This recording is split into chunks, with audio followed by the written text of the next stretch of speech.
My name is Rick Mummert. I'm the general manager of Poet Biorefining, Glenville. They are now in danger of losing $18,000 a day in state aid. Saragordo County Sheriff Kevin Pals. My name is Lloyd Bonjour. I have HIV.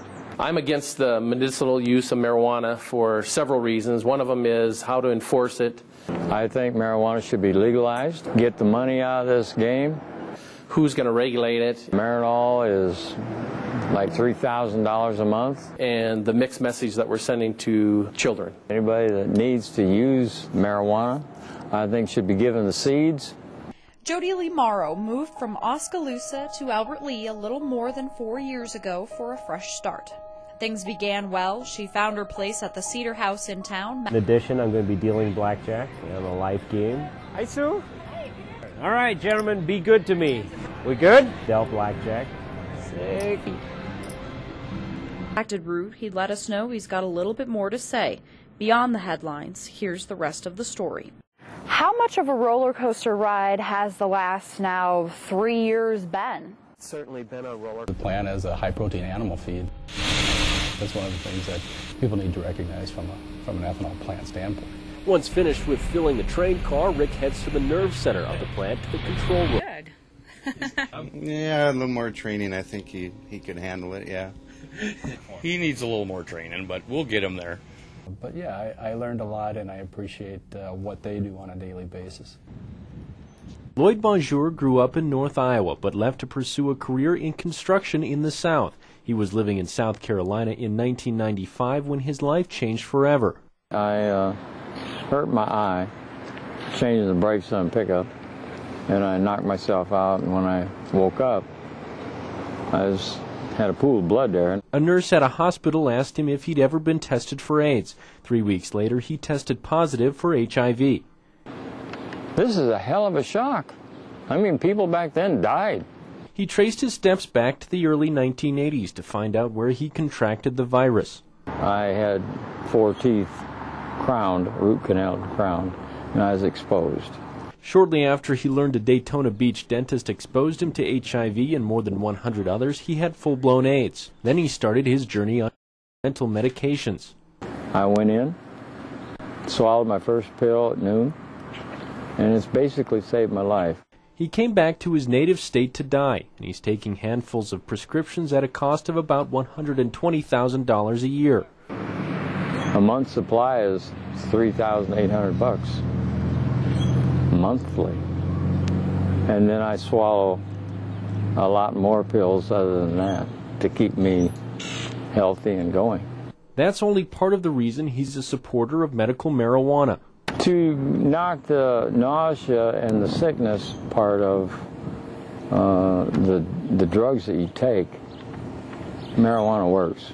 The problem is possessing marijuana in Iowa is currently illegal. Saragordo County Sheriff Kevin Pals wants it to stay that way. I think you're going to see some enforcement issues with people driving in their car or sitting on their front porch smoking the marijuana. We're not going to know who's got the prescription to use it or not. Pals points to studies in California showing more young people are using the drug after the state legalized it. My mom and dad or my grandpa and grandma are going to be smoking marijuana because they're sick and they need a pain reliever, when there's hundreds, if not thousands, of prescription meds that are even better pain relievers than marijuana THC. Pals says one of those is Marinol, the pill form of THC, the active chemical in marijuana. Bonjour says both Marinol and its generic form are expensive and don't have the same effect as the real thing. Smoking is 100 times better. And not only that, when you swallow the pill, hey, you're in for the full amount of strength that's within that pill. You can't shut it off. Lehman Olson retired from his post as the president of Iowa's Board of Pharmacy last year. He says a person smoking marijuana would feel its effects quicker than taking THC in pill form. Smoking it gets into the bloodstream a lot faster than going through the GI system.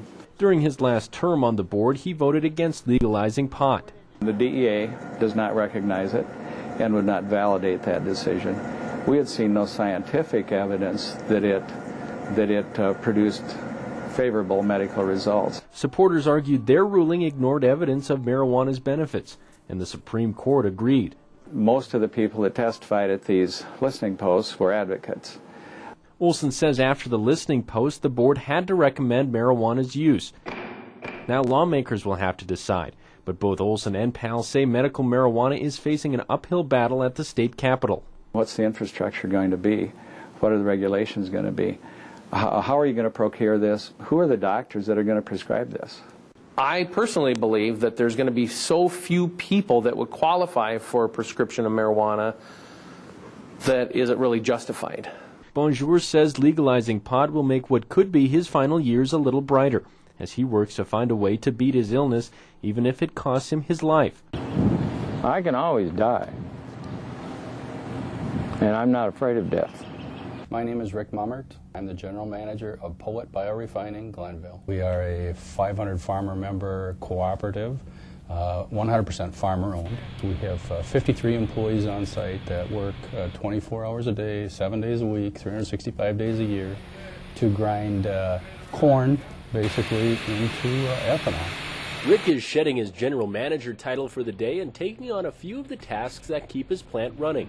We start where the trucks come into the plant at Grains Receiving. We have anything from corn, CO2, ethanol trucks, and everything that comes through comes on the scale, so it gets very busy. I gotta do. Clear up here. Okay. That just gets you their new ticket, and then right up there, you want to get their ticket from them. You get some copy? Hey, Rick. Terry, how are you? Good, how are you? Good. I'm learning. And then we're just going to probe them and get a sample. As a scale master, Rick's responsible for running the probe and getting a sample of the corn inside the truck. The plant does this to check the moisture of the grain. From the Grains Receiving, there's a lot more to it maybe than what I had anticipated. Number one is always get it in the right name. Number two is always smiling. Always be happy. Always be All right, happy. we always got to have that smile. Rick's next job takes him from the road to the rail, where his new supervisor, Mike Reichow, is getting him ready to load a train. This job is a little more dangerous. Actually, just got to do this. Safety harness is required.